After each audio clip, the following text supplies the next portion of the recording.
नमस्कार, संगीताज लाईफस्टाईल या चॅनलवरती तुमचं स्वागत आहे.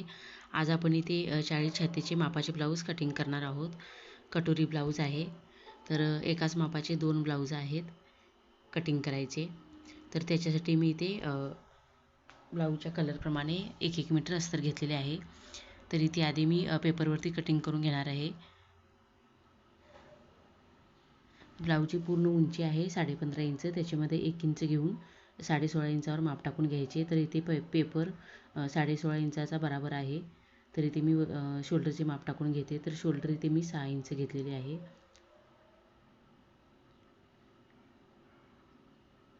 मुंड्यासाठी 6.5 इंच घ्यायचे.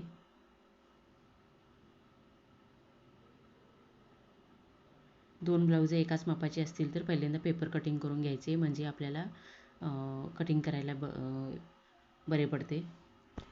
तर 40 छातीचा ब्लाऊज आहे. तर 40चा चौथा 10 इंच अधिक 2 इंच मार्जिनचे घ्यायचे. इथे पुढच्या साईडला 5 इंच कमी पडते. तर मी पेपर अस्तर कटिंग करते वेळी वाढवून घेईन 5 इंच. तर कमर आहे 31 इंच. त्याचा चौथा 7.25 इंच अधिक 1 इंच टक्ससाठी घ्यायचे आणि 2 इंच मार्जिनचे. इथे मुंड्यासाठी 1 इंच घेतलेले आहे. त्याच्यानंतर मुंड्याला गोलाकार देऊन घ्यायचा.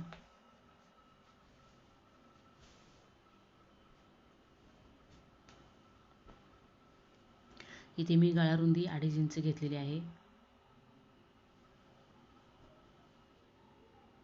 खालच्या साईडला 5 इंच डाऊन करून घ्यायचे, म्हणजे शोल्डर उतरत नाही. इथे पाठीमागच्या गळ्याची उंची आहे 9.5 इंच आणि इथे मी 3.5 इंच घेतलेली आहे रुंदी. त्याच्यानंतर सरळ रेष आखून घ्यायची.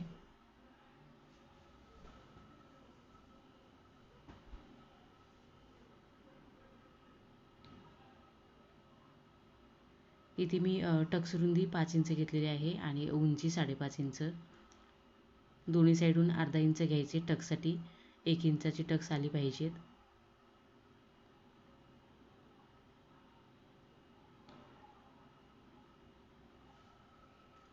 त्याच्यानंतर इथे मी पुढच्या भागासाठी आहे तसाच पेपर ठेवून घेते, कारण पेपरची उंची ब्लाऊजच्या उंचीप्रमाणे बराबर आहे. तर इथे मी मुंड्याच्या साईडचा आकार आहे तो कटिंग करून घेते. बाकी जे माप आहे ते आहे तसेच राहणार.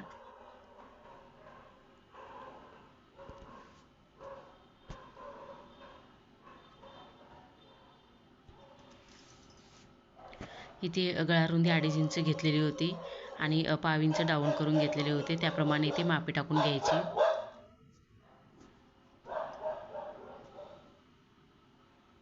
शोल्डर 6 इंच घेतलेली होती आणि मुंडेसाठी 6.5 इंच.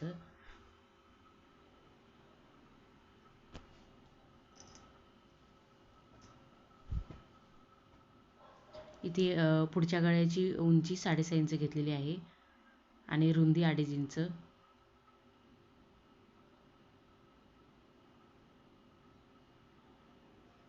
इथून 1 इंचावर माप टाकून घ्यायचे आणि गोलाकार देऊन घ्यायचा.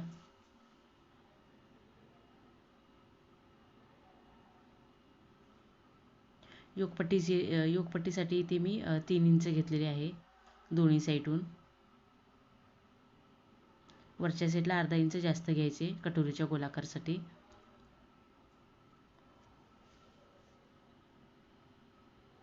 इथे छातीचे माप टाकून घ्यायचे. त्याच्यानंतर इथे मी कटोरीची रुंदी 6 इंच घेतलेली आहे. इथून अर्धा इंच आतल्या साईडला घ्यायचे मुंड्याच्या साईडला आणि इकडून 5 इंच. त्याच्यानंतर पुढच्या भागासाठी गोलाकार देऊन घ्यायचा मुंड्याला.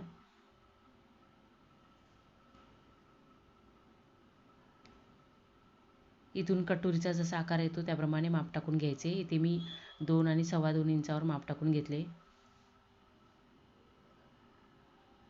कटोरीचा जसा आकार येतो त्याप्रमाणे आपल्याला गोलाकार देऊन घ्यायचा आहे बराबर. योगपट्टी खालच्या साईडला वाढवून घ्यायची आहे. तर मी अस्तर कटिंग करते वेळी वाढवून घेईन.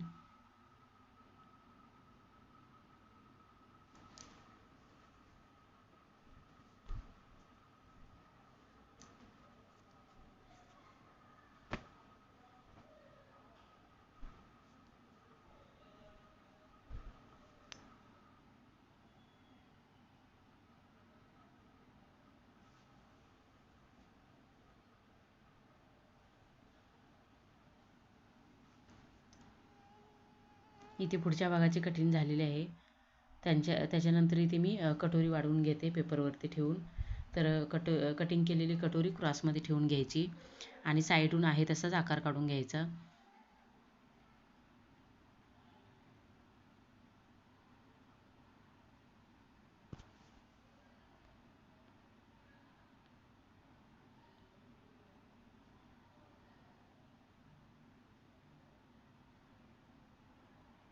साईडून आकार काढून झाल्यानंतर आपल्याला इथे कटोरी वाढवून घ्यायची आहे.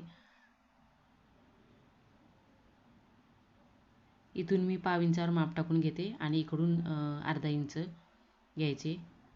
इथून आपल्याला 1.5 इंचावर वाढवून घ्यायचं आहे दोन्ही साईडून. त्याच्यानंतर इकडून सरळ रेष आखून घ्यायची आणि कटोरीला गोलाकार देऊन घ्यायचा.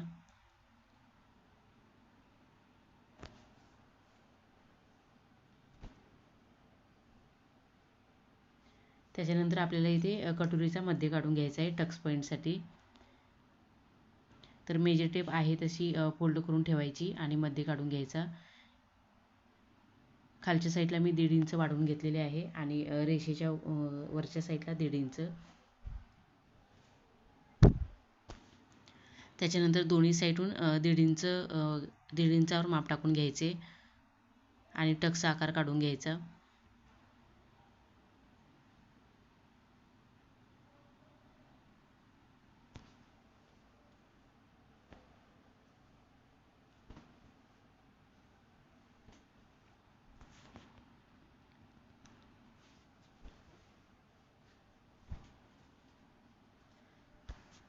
परत एकदा चेक करून घ्यायची की कटोरी व्यवस्थित आहे की नाही.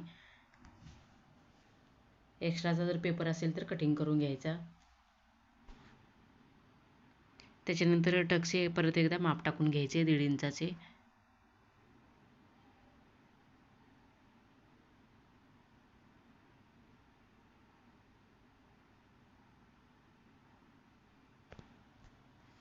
इथे आपल्याला स्लीवची कटिंग करायची आहे. तर इथे मी पेपर कमी पडत होता म्हणून पुढच्या साईडला पिन लावून घेतलेली आहे. तर बाहीची पूर्ण उंची आहे 9.5 इंच. त्याच्यामध्ये 1 इंच घेऊन इथे मी 10.5 इंचावर माप टाकून घेतले. इथून 1 इंचावर माप टाकून घ्यायचे आणि बाहीच्या गोलाकारसाठी वरच्या साईडला इथे मी पाठीमागच्या भागाचे मुंड्याचे माप घ्यायचं आहे. तर इथे मी अर्धा इंच वरच्या साईडला पेन आखून घेतला. इथे मुंड्याची गोलाकार 9.5 इंच आलेला आहे.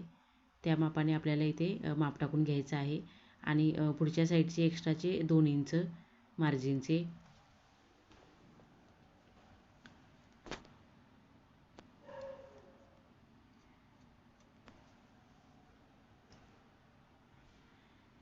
इथून खालच्या साईडला 3.5 इंचावर माप टाकून घेतले.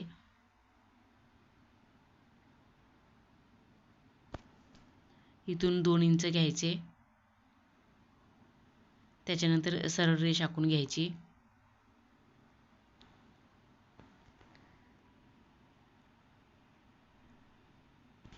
इथे मी दंडगेरचे माप टाकून घेतलेले आहे खालच्या साईडला.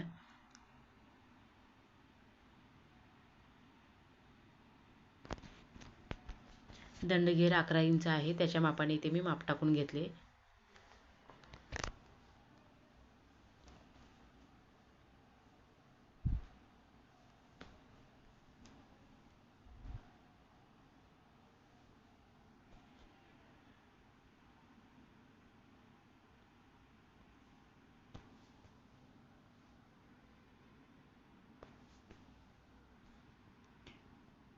इथे पुढच्या साईडचा आकार आहे तो अस्तरवरती कटिंग झाल्यानंतर कट करून घ्यायचा. आता इथे मी अस्तरवरती कटिंग करून घेते. तर इथे मी दोन्ही अस्तर फोल्ड करून ठेवलेले आहेत. पहिल्यांदा इथे मी स्लीवचे कटिंग करणार आहे. तर पेपर कटिंग करून घेतलेला आहे तो ठेवून घ्यायचा.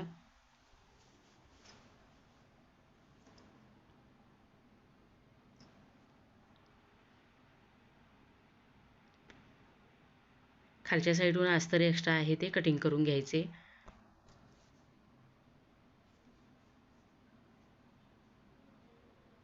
अस्तर पेपरच्या मापाने बराबर कटिंग करून घ्यायचं आहे. इथे पुढच्या साईडला अस्तर कमी पडते, तर बाकीचे कटिंग झाल्यानंतर जोडून घ्यायचे. इथे 1/2 इंच पुढच्या साईडला कमी पडत होते, तर मी चॉक मारून वाढवून घेतलेले आहे.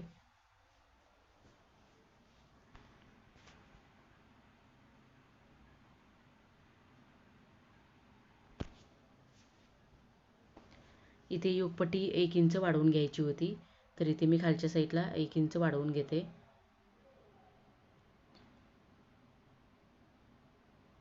इथे मी पेपरचे कटिंग ठेवून घेतलेले आहे. दोन्ही ब्लाऊजचे अस्तर एकमेकावरती फोल्ड करून ठेवलेलं आहे.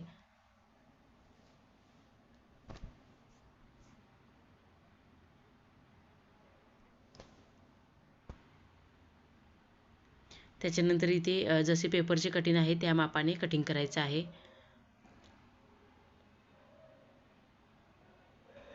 बराबर कटिंग करून घ्यायचे.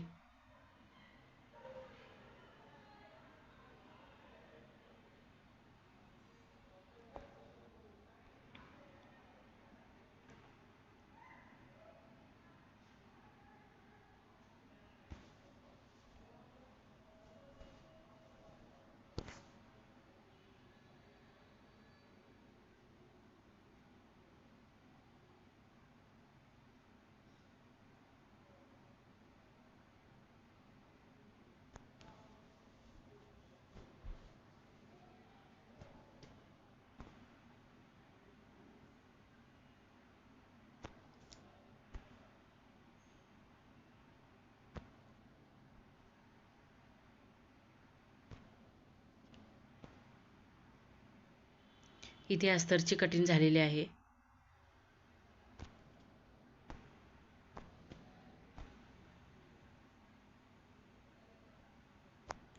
इथे मी अस्तरवरती टक्स देऊन घेते, दोन्ही अस्तरवरती.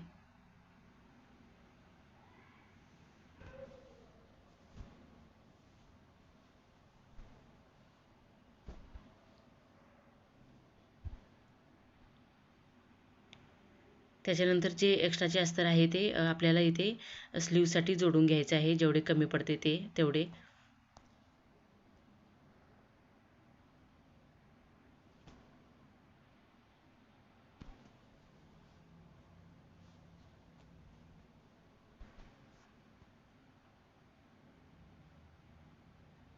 त्याच्यानंतर इथे मी गळ्याची कटिंग करून घेते, दोन्ही ब्लाऊजांचे एकसोबत.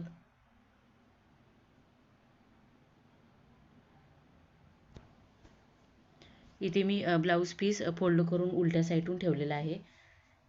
इथे आपल्याला आधी स्लीवचे कटिंग करायचं आहे. अर्धा इंच एक्स्ट्रा कापड राहील अशा पद्धतीने आपल्याला कटिंग करायचं आहे. तर पुढच्या साईडला कापड कमी पडतो, तर एक्स्ट्राचा नंतर कटिंग झाल्यानंतर जोडून घ्यायचं आहे.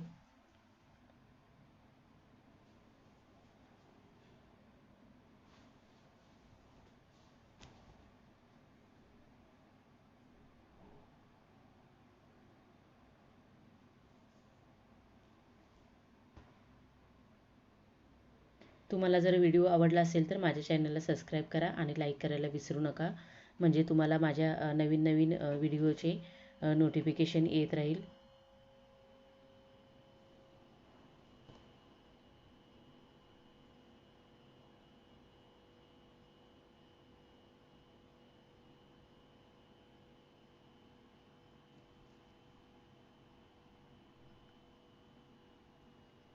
इथे मी दुसऱ्या ब्लाऊज पीस होता तो देखील उलट्या साईडून फोल्ड करून ठेवलेला आहे.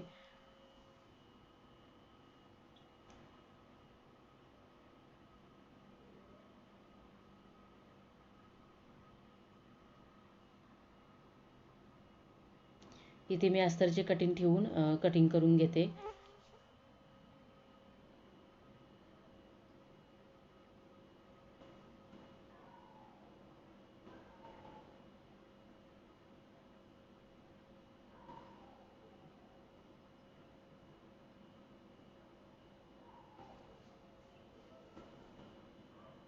उलट्या साईडून चॉक मारून घ्यायचा, म्हणजे आपल्याला स्टिचिंग करते वेळी पटकन समजते उलटी साईड कुठली आहे ती.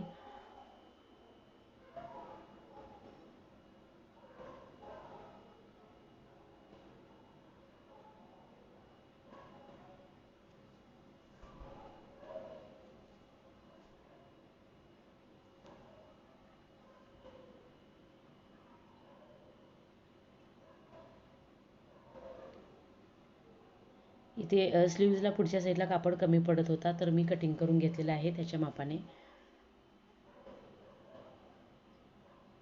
इथे दोन्ही ब्लाउजांचे कटिंग झालेले आहे.